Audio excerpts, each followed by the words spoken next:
Conversations with Iris.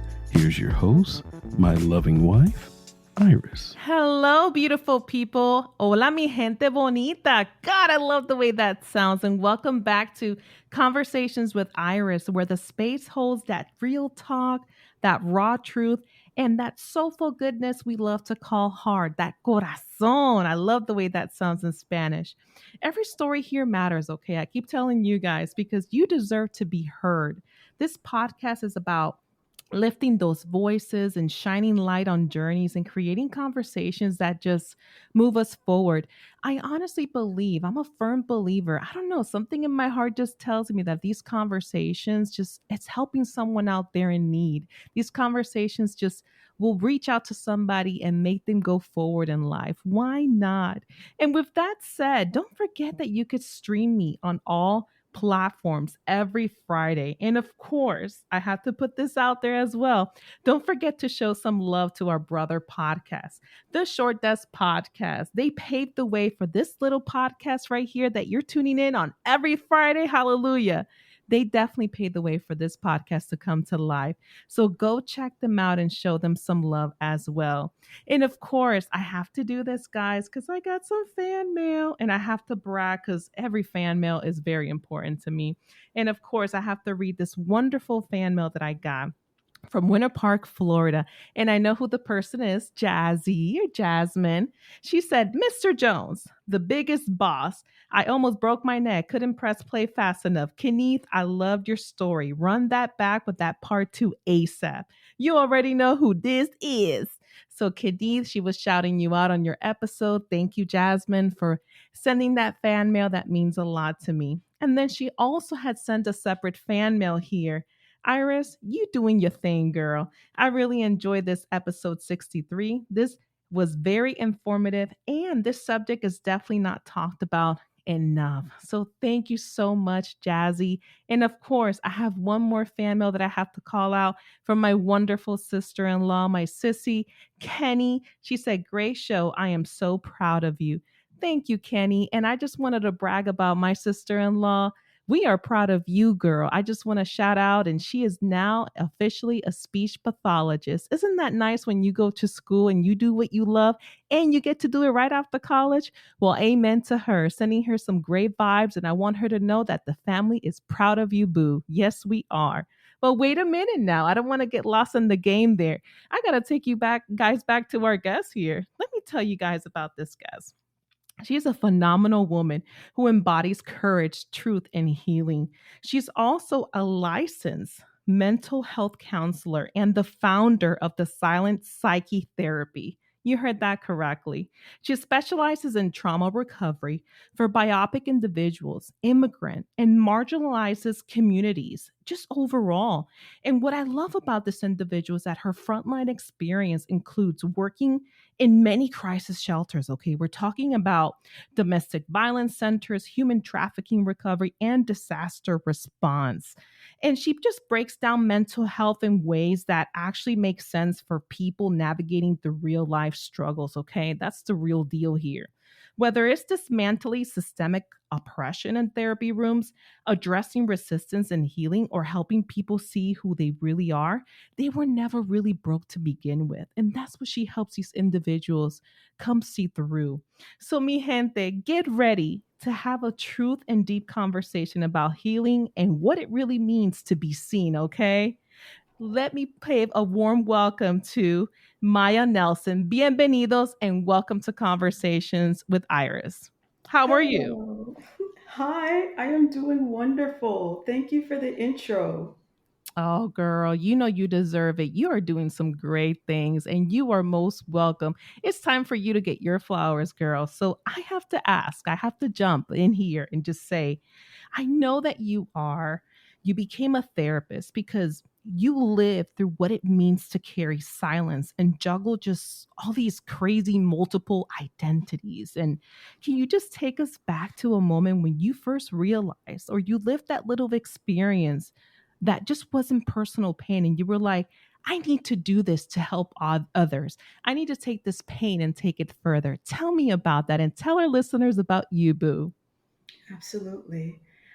Therapy was something that was always a part of my life, or at least my interest, since I was like 9 or 10 years old.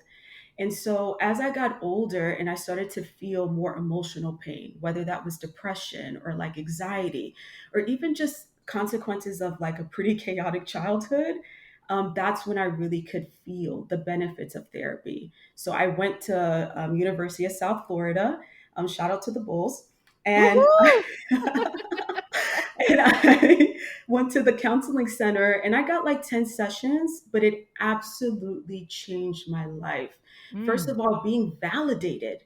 I mean, I had spent up to that point 20 years of me kind of hearing from family. And mind you, this is not to come at them any like negative way, but just like the cycles, it was very much like if you're younger, your job is to listen. And mhm, so I was often silenced, and that's how I kind of got the title. I, for so long, thought that in silence there was no power. But once I was in silence and I could begin to hear my own voice, that's really what transformed me. And so after my college experience, doing some meditation and so on, that's when I decided to go and get my counseling education. And ever awesome. since then, it's been Mm. a wild ride. And I love that. I mentioned as I was giving a shout out to my sister in law with her speech pathology. Isn't that wonderful when you leave college and you're doing exactly what you love to do? Isn't that a good feeling? Amen to that, right? Like you really love the mental health journey and you set your purpose to help other individuals. But that isn't that a good feeling? It's a wonderful feeling. It's Oh, so fulfilling. I bet it is. And I just have to call you out and say, finally, somebody that doesn't say UCF. Finally, I get somebody from University of South Florida because it's always UCF up in here. So we got to change it up a little bit. You know what I mean? That's awesome. I love it. So I definitely want to take back everything that you had mentioned here and being validated. You mentioned that. And I Mhm. love that. And, your job was to not stay silenced, but to hear other individuals. And, you went through this college experience and you worked on the front lines from domestic violence shelter and overall some disaster responses. And I have to know what those particular experiences when you were going through them, what have taught you about human resilience? Oh, wow. That's a beautiful question. And that it never ends. I Mm, think with humanity, on one end, yes, it's human nature to be very terrified of who we are, that shadow aspect of us that we don't always want to confront those lesser parts. But that part has never dominated the part of us that wants to be better. And so, whether it's been a crisis center or shelter, rather, where there's a family and their home was just decimated, and yeah. they're trying to think about what their next step is, to see people strategize their way out. I mean, talk about inspiration. Or a mom of six who so courageously, like, I love how you said in the intro that I was courageous, but think of a mom of six in a shelter, sharing a room with all of her kids, but still aiming to dress them and let them know their value and reminding them that this isn't forever. I mean, just witnessing somebody lead their family in that way has led to me talking to you about it now. That's how profound Yeah. it's been. So, absolutely, it never ends. Oh my God. And I love how you said that is it never ends. And when you are in these shelters helping individuals, what type of chaotic event are they of a result from? Like I'm curious, like when they are in these shelters, can you give us examples or different areas that you traveled? You mentioned the mother of six, how she still finds that courage to still put basically, clothes to her kids and stuff. But Mhm. can you take us a little bit back to what these dismantled families like? What was the cost of that? Letting them to the shelters? Oh, wow. It was varied. There's so many things.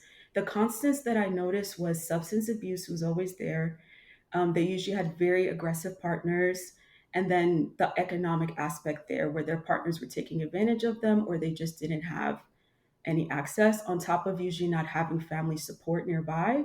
Those were usually the themes. But I heard so many really horrific things from one lady being in her early 20s. struggling to emotionally process things because she had been involved reluctantly in child sex trafficking since she was Oh 4. no. Oh my gosh. Another instance where a mother I was working with, really incredible person, loves her children.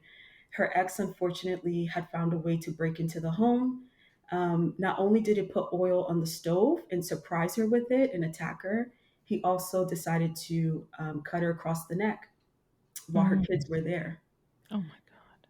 Oh my So every day it was really pretty horrific. And the abuse, unfortunately, when I hear domestic violence towards women, I always feel like it's silent, the part of and children, because they're definitely suffering the most out of everybody. Not to negate what their mom is going through or the partner who's being abused. But to see the kids kind of go from being more calm to really unruly and having a lot of struggles at school and just being outside of themselves, um, these are the more traumatizing things that kind of stick with me. Wow. And I'm talking about you know, a lot of different type of abuses, substance, domestic, emotionally, sex, you're talking sex trafficking, child trafficking here. Violence in women. You have pretty much seen it all. Can you share with us a story that just made this truth a little bit more crystal clear to you? Hmm. Can you explain to me further what you mean?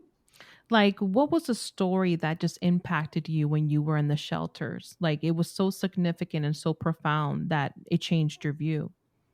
Absolutely. There was one mother who she struggled with alcohol addiction from everything she experienced. And she also had a lot of childhood neglect and abuse and abandonment.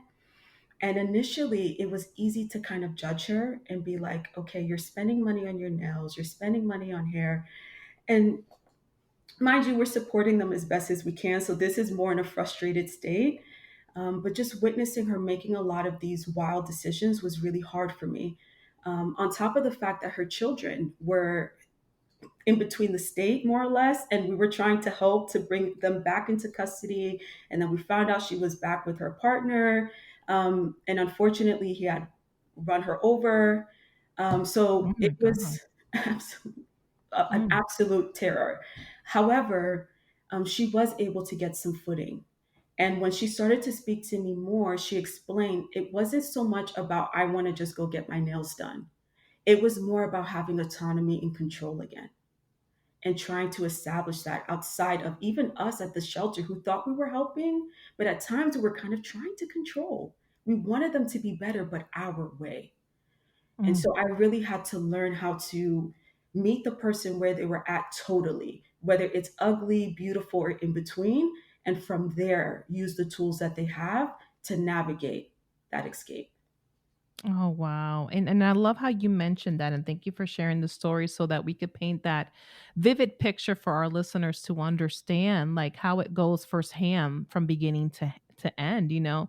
And I definitely want to take this conversation and continue to talk about now the healing, the identity that you mentioned. And you spoke about woman's resistance in the therapy as a form of survival. That's what we were talking about, right? Survival. Mm, And can you like help us unpack how would you help women move from that resistance of reclaiming their self-worth, like picking those pieces up and saying, I could do this, I could change what my situation right now. absolutely. That's such a comprehensive question. I feel like there's so many different parts to that.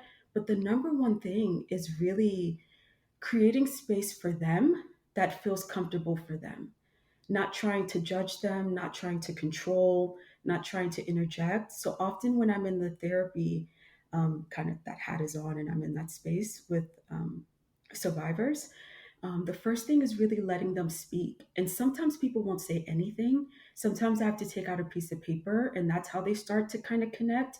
Other people, they will go and go and go, like even Mm. past the time. And a lot of times it's because they've spent years being dismissed, being gaslit. And so some of them, it takes a bit of time to really feel like, okay, am I in a safe space? Especially because a lot of them develop either complex PTSD or some form of PTSD. So the beginning is really almost like Jane Goodall when she would be with the animals, with the apes, how she would kind of introduce herself slowly but surely. Not to compare any of the ladies Yeah, to yeah, far from it. They're all wonderful. yeah.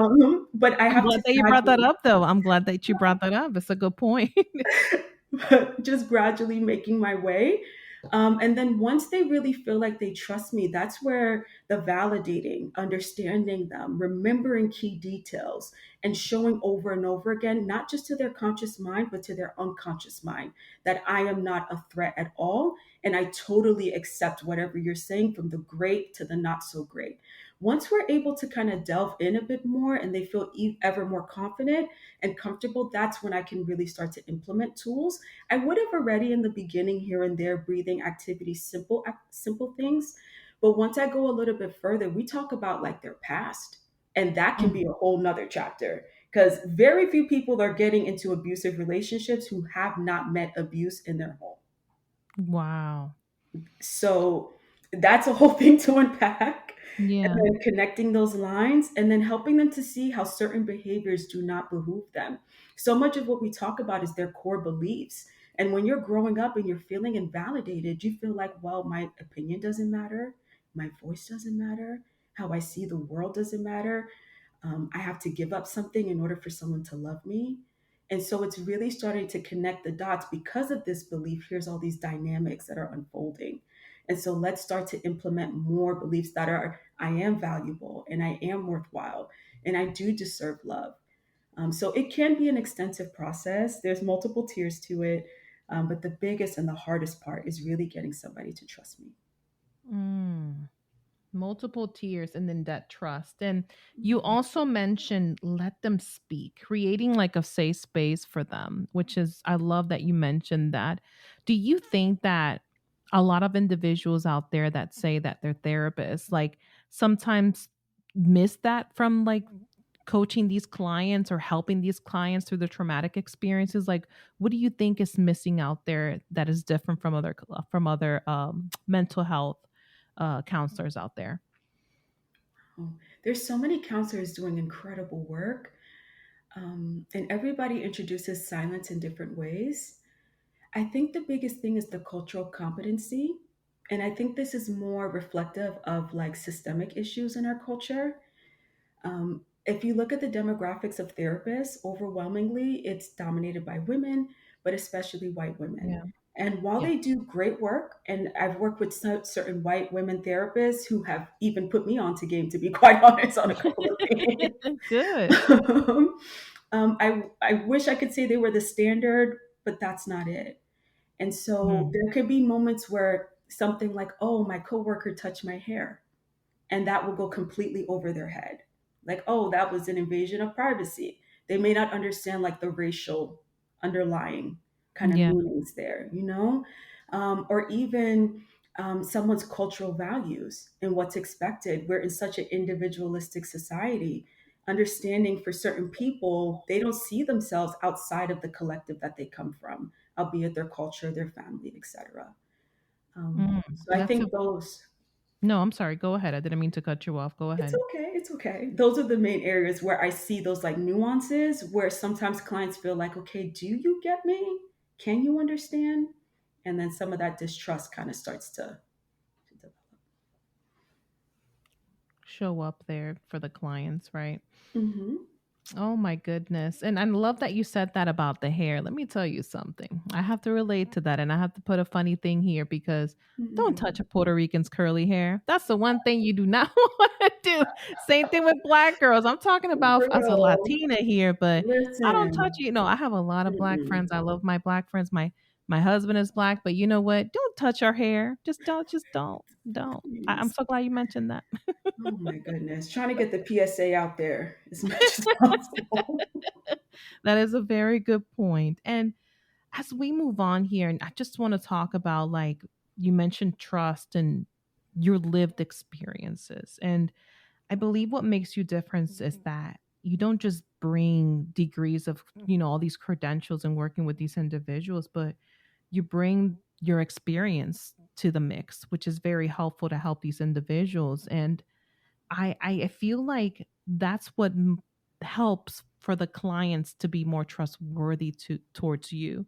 Would you say that would be the reason why they're more you create this space and they're more trustworthy when it comes to a situation that they're facing? Absolutely, to the best of my ability. So much so that like a part of my research is really learning about people's like favorite shows and their music and all of that good stuff. That really makes them them. And when I create space, it's not just like us looking eye to eye and being just there as the time is going. So much of it is kind of like our conversation. It's very playful. It can be very funny. I've had some of some people with the greatest sense of humor, and it can also be like inspiring too on their end. I really feel like many clients have brought me more than I could have ever given to them, and that was never expected when I got into this field. Let's talk about the silent psyche therapy. I want to know all about it, girl. How did you get started and what made you decide, you know what? I'm going to go ahead and launch this trauma recovery space for individuals. Tell me, where did that come about? Well, I really had just graduated and I wanted more control, to be honest. But also, I had always wanted to get into private practice from the time that I'd started graduate school. And so it was 2, 3 years of me kind of juggling all of that. And when I was finally able to, I was like, I need to do this. But also because when I was working behind the scenes with therapists who were doing their own thing, I noticed how much finance impacted the quality of therapy and not just how much you pay. The way that a therapist is able to receive their income severely impacts the way that they're going to connect with the client.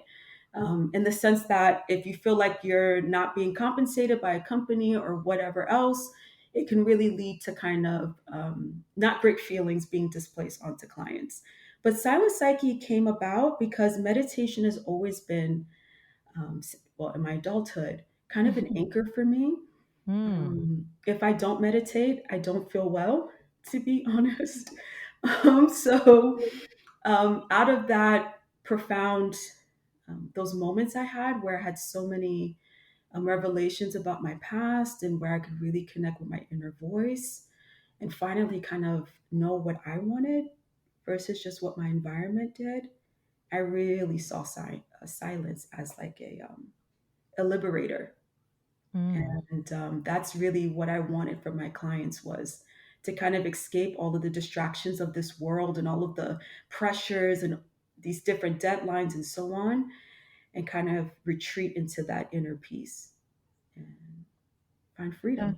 that's beautiful. That is completely beautiful. Thank you for sharing that. And what would you tell our listeners out there that are just trying to seek the right therapy? Is there such thing as a right therapy? That's the one thing, but they're trying to seek that therapy, but they don't know where to start. Like, what advice would you give them overall, the most important thing that they could take away in choosing the right therapist? Absolutely. That they should choose me.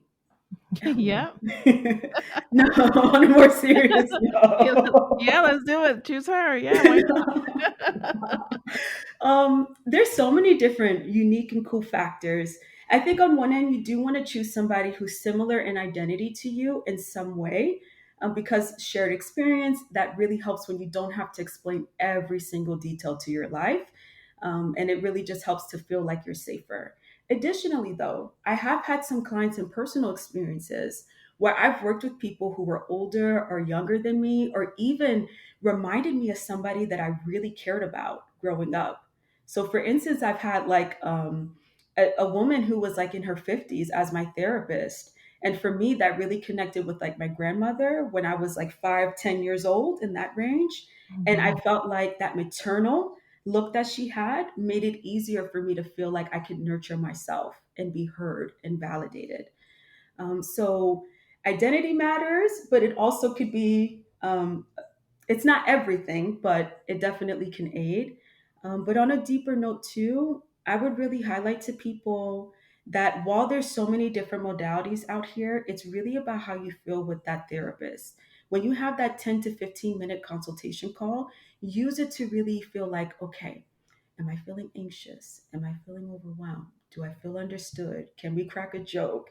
The things that you would want out of therapy, try to glean as much of that from your consultations. And I find that that can really be helpful.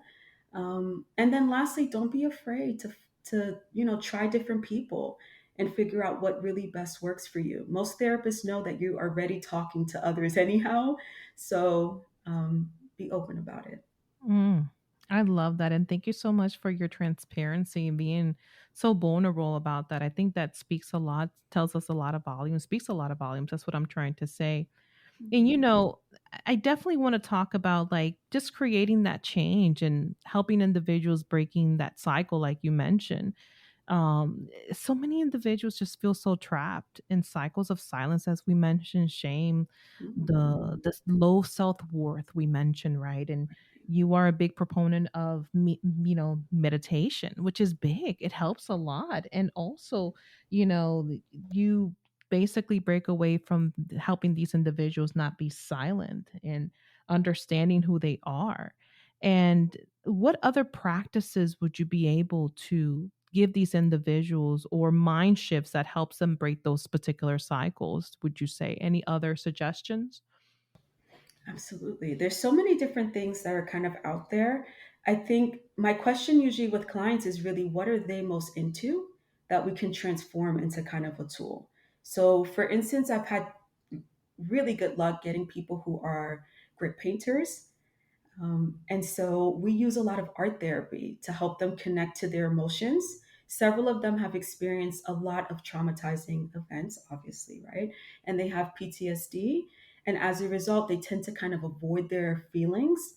And so, because consciously it can be really difficult for trauma victims to express what they're really feeling, especially accurately, what I'll sometimes have them do is they'll either draw what they're feeling, and instead of focusing specifically on the colors and the shapes, we focus more on what that means, essentially, so that they can begin to understand the art of their unconscious mind and reconnect with the deeper sense of themselves or who they've always been before some of these traumatizing events. Another activity, especially for those struggling with body dysmorphia, especially if they've dealt with a lot of sexual abuse, I'll have them in their own time lay down and they can get like a marker that goes all around their body. And then, depending on how they feel about different parts of their body, they'll shade into that life size version of themselves that they've outlined. Mm, Additionally, there's like narrative therapy where people will journal. Typically, when we go through trauma, we really carry this story about how it went. And oftentimes it's laden with a lot of lies that were told to us about it, or even just our mind distorting reality a bit.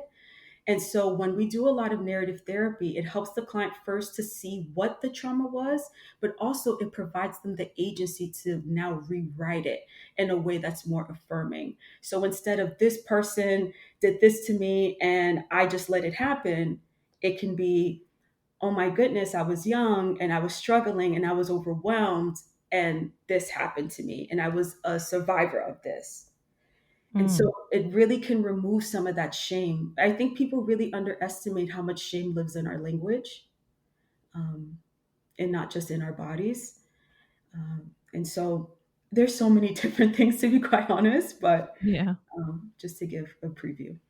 Oh my God. Thank you for sharing that as well. And I really appreciate you sitting down with us and telling us what other forms of therapy or exercises these individuals could do.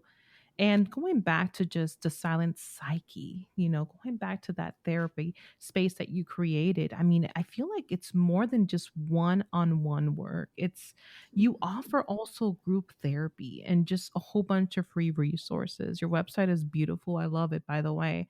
And I have to ask, why was building such a community centered approach so important to you before we move on here to closure? That's a great question. A lot of it was because I felt like ancestrally, that's kind of how they operated.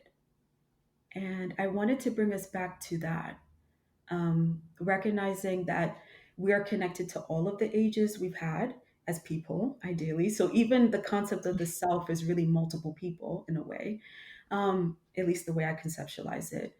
But The reason I wanted community is because I felt like that would provide not only for that individual to work on themselves, but also to have those around them who can mirror that development and who can reinforce and validate that. I've worked with clients in the past where we'll, get the support, we'll do a lot of great work, but then if you go back into a space where all of the trauma occurred, you can imagine why they could kind of find themselves back in the same spaces. And so I really wanted to kind of to kind of create a community approach as much as possible. But most importantly, I wanted to reach as many people as possible, honestly, Yeah. with the resources and the groups. And I just want so many of us to get the help that we can, because although there are so many therapists coming into the field, if you calculate all of the psychiatrists, the social workers, the therapists, the counselors, there's only about 300,000 to 350,000. And considering that we have a population of about 330 million, I mean, even if we cut those numbers in half, there's still not enough people, in the sense that most therapists are only seeing 20 to 30 people per week. And so I just felt like if I can't physically see everybody, what is the next best thing? Mm, that's beautiful. That's so true. Thank you so much for bringing that up. And I convey and echo exactly everything that you're saying. And I love that. Thank you for putting that into perspective for us. And it definitely gives you a perspective onto what makes Silent Psyche just different. And I really appreciate that. And Maya, as we move on here to closure, I just have to again give you your flowers because you dedicated your life and still doing this and creating spaces where I feel like people just can't be fully seen. I love how you mentioned you create a safe space. You help these individuals create that safe, trustworthy environment that they need. They don't have to be silenced through their pain. So let me ask you, if we were sitting a year here from you, or maybe 2 years, what new seeds of healing and vision would you hope to see blossoming in your work? Oh, greater community. I would love to see people dedicating more time to their creativity, being able to have even larger groups where so many more can center the pain that they're feeling. Because I feel like, especially for our communities, that is the biggest problem. There's so many things vying for our time. To sit down and say, I'm going to feel my pain. Okay. Like, really, Yeah. we have work tomorrow. There's things going on this weekend. Like, keep it moving, compartmentalize. So it would be really amazing if there were masses of people um, really dedicating time to learning about themselves and healing. Oh, that's great. And where can our listeners find you and follow your work? They can find me at silentpsychetherapy.com is the easiest way. Silent Psyche without the P is how I like to say it, to make it a bit easier. Yeah. And that's also my handle on all of the social medias. Oh, thank you so much, Maya. This is beautiful. And I appreciate you again, sharing all these exercises, the feedback, your honesty, your transparency in regards to mental health. Mental health is it's okay. I think that's the message that we have to also get across out there. And I appreciate you sharing your wisdom and your heart, overall with us today. Thank you so much for doing that. Thank you so much for creating this platform for people to receive this information. And it seems like it's a fun time every week. So I need to pay attention a bit more, I feel. Girl, I just love to bring you guys that pizzazz, I like to say, that Hey. Latino flair. Why Let's not? go. Why not? It's always fun. I love individuals of all walks of life. I honest to God feel like your conversation, and if a listener, if somebody's listening out there, I know this is gonna help you. Maya, you're gonna help more individuals out there, and this message will definitely help our listeners. So I appreciate you for that. Thank you. Same here. And to our listeners, I just want to give you guys just a little quick, getaway message here, just a quick goodbye message. Just remember that healing is just not about fixing yourself. It's about just reclaiming that truth and that peace that you hold to yourself. And mental health is okay. It's just fine. Just remember that. And to my listeners out there, this isn't goodbye. This is until next time. Con mucho amor. This has been Conversations with Iris. Thank you all. Besos.